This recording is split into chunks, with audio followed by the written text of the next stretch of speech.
Psychologist Dr. Jordan Peterson is one of the world's most fascinating and controversial intellectuals. His books sell by the boatload. His talks pack theatres across the globe. Millions watch him online. When he speaks, people listen. I interviewed him earlier today at length, and we'll air most of that conversation next week. But on the day that Putin threatened nuclear war on the West, I had to ask Jordan Peterson for his analysis on the war in Ukraine. His response was as grave as it was startling. That's the world's most famous psychologist, who began by asking for his view on Vladimir Putin as a man. Well, he's a lot more like everybody else than anyone.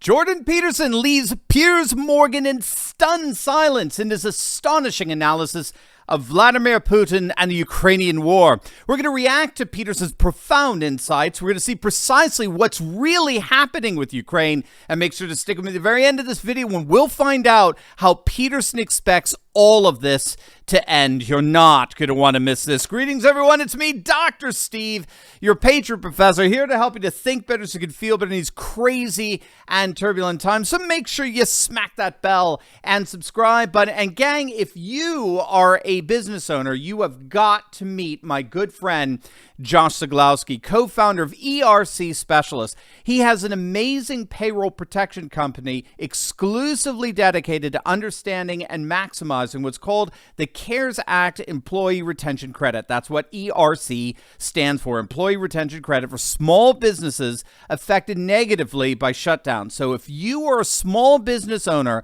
looking to get up to $26,000 per employee back from bumbling Biden, click on that link in the description below to see if you qualify today. It is an absolutely amazing opportunity. All right, gang, let's dive right in here. Well, he's a lot more like everybody else than anyone thinks. You know, the notion that he's Hitler or Stalin, that's just foolish. I don't see any evidence for that at all.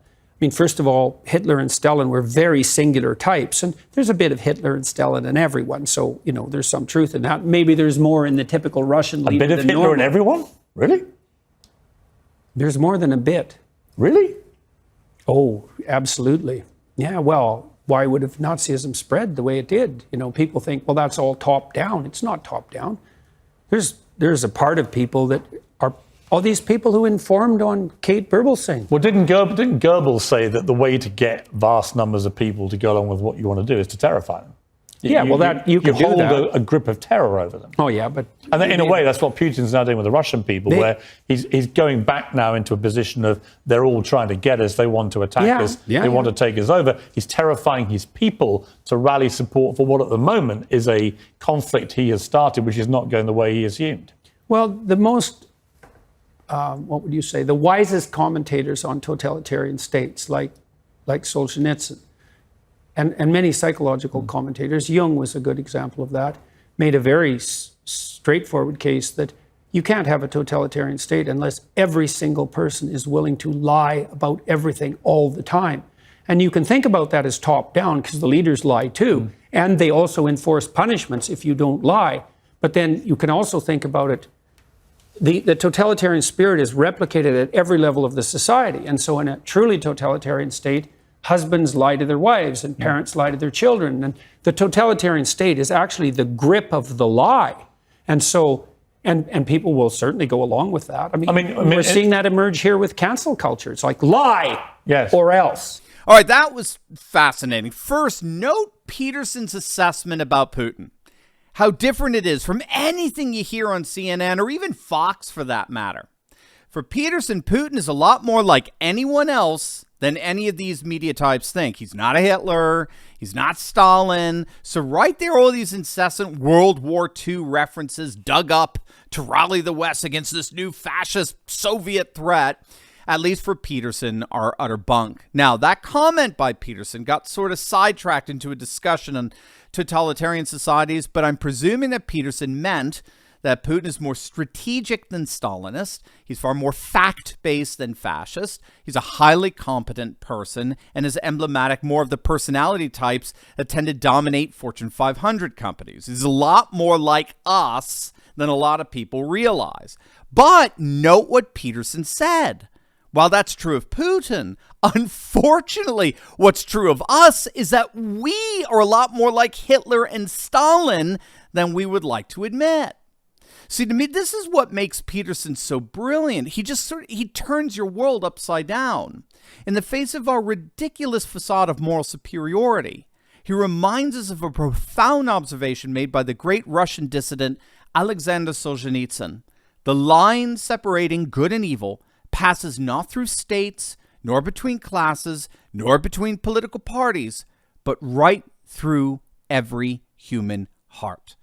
Now, that's a wisdom. Indeed, it's an ancient wisdom that we all need right now. And then you'll notice that Peterson had this utterly brilliant way of demonstrating that.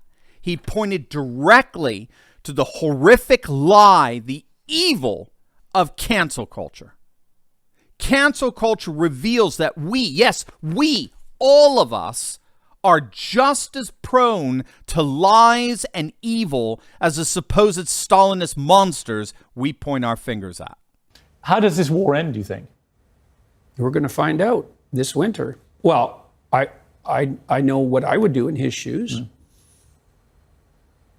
I'd wait till the first cold snap and shut off the taps. Right. Well, because of course he's going to do that. He's got the control over the energy. Of course he's going to do that. He's already warned the West with his insistence that maintenance problems were necessary and the pipelines had to be shut down. Do you think he will use a nuclear weapon?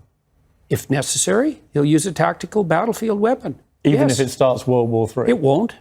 Probably. Why? Because we wouldn't respond?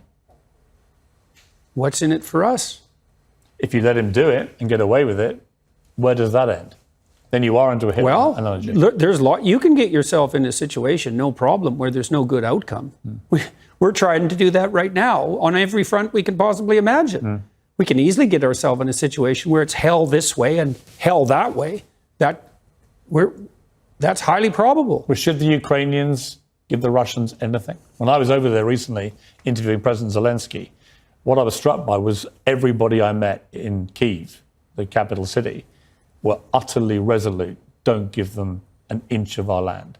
Yeah, well, I can't speak to that because I don't know what the preconditions for peace might be.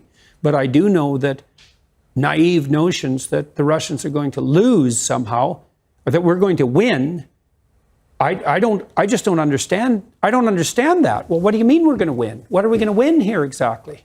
All right, so you'll notice his observation that Putin controls the gas. He controls the fuel. And Western powers, Davos, DC, Brussels, have found out that they can't control someone who has that kind of control. Now, that's something that Peterson is going to develop brilliant for us at the end of this video to tie it all together. But my hat's off to him. He's one of the few prominent commentators out there calling out the West's naivete and thinking that Russia is going to lose this. Just think of what Piers Morgan said about I was with the Ukrainian officials and they said, they declared they're not going to allow Russia to have an inch of their land. Piers, it's too late. 4 regions in eastern Ukraine, Donetsk, Lugansk, Kherson, Zaporozhye, they're all holding referendums over the weekend to be fully annexed into Russia. Once the Duma votes on that and Putin signs it, that part of eastern Ukraine will then officially be, as far as the full force of the Russian military is concerned, that part of eastern Ukraine will be part of the Russian Federation. And if Ukrainian troops attack those regions, Putin has made it absolutely clear that that attack will be treated as if they invaded Russia itself. So Peterson, I think, understands precisely what's going on here in a way that Piers Morgan can't even comprehend. We can't win against Vladimir Putin anyways, because you cannot win against someone you cannot say no to. Period. And we can't say no to Putin because we sold our soul for his oil and gas. You cannot win against someone you can't say no to.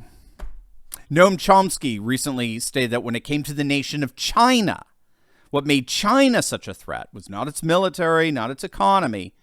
It was the fact that China cannot be intimidated. Unlike Europe, China cannot be intimidated. They're a civilization that's at least 2,000 years old. They're not going anywhere. We are, all right? The globalist West, that is, which they see as in a state of decline. But they're not going anywhere. And therefore, They can't be intimidated by Western powers that, in the end, they believe have no power over them. That is precisely what's going on right now with Russia.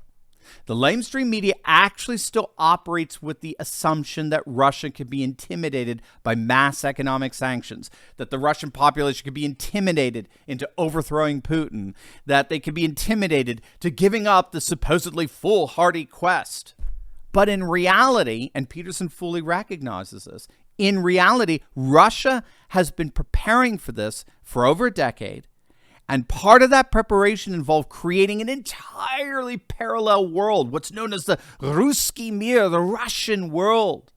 And then taking that self-contained, self-sufficient world and effectively decoupling it away from the West and reintegrating it into the growing, expanding economic and political sphere of the East. You cannot win against a power to which you cannot say no to. And that's the very hard lesson that our inept Western leaders in NATO and in Davos and unfortunately Western populations are going to inevitably learn this winter. And we can't say no to Putin because we sold our soul for his oil and gas. And we did that to elevate our moral stature in relationship to saving the planet. And so here we are, facing a very dire winter, hoisted on the petard of our own foolishness and moral presumption. We're saving the planet. We'll see. I don't think so. It doesn't look like it to me. And this is the most catastrophic issue here. Assuming that we're facing an environmental crisis of planetary proportions, which is not something I buy, by the way, assuming we are, well, then I would imagine that you would put in place measures that would ameliorate that problem instead of exacerbating it. But all the measures you're putting in place are actually making the environmental problem worse. So how is that even vaguely acceptable? And I look at that and I think, oh, I see. It's just like George Orwell said about middle-class socialists 50 years ago. It's not that you love the planet, it's that you hate humanity. So, well, have at her, boys and girls, and we'll see what happens this winter. And it's very terrifying to me. It is. I especially hear it, because your energy prices have gone way out of control, and that's going to hurt a lot of poor people, and certainly around the world as well. The World Bank already estimated that we've put 350 million people into what they call food insecurity. 350 million. That's 3 times as many as the communists managed to kill. Maybe we can manage that in a winter. But the planet has too many people on it anyway, so, that's just poor people. Dang, that was brilliant. And that was perhaps one of the best assessments of what's the actual essence of Western globalism, this Davos-backed system. You see, the bill of goods that the demons at Davos and our central banks have been selling us for decades now is the assumption that if you control finance, you control the world. That's the way the ruling elite in the United States, the European Union, have been operating these last few decades, right? With the dollar and the euro as the world's first and second default currencies.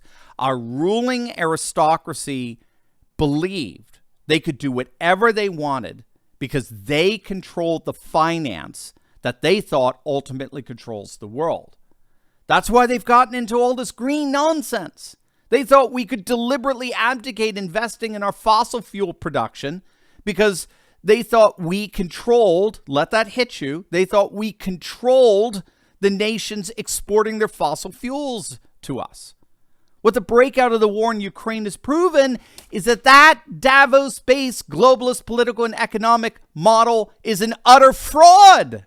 It's a fraud. The bluff that Putin called was that the world is not run by he who controls finance, but rather by he who controls food and fuel. What we're witnessing right before our very eyes is a commodities-based civilization crushing a currency-based system. Which means, of course, as Peterson suggested, Putin does appear to be a grand master strategist, after all. As always, make sure to smack that bell and subscribe button, and you will definitely want to check out my latest video on how Putin's annexation of much of eastern Ukraine has just officially destroyed that Davos-based liberal world order. You are not going to want to miss that, so make sure to click on the link, and I'll see you over there. God bless.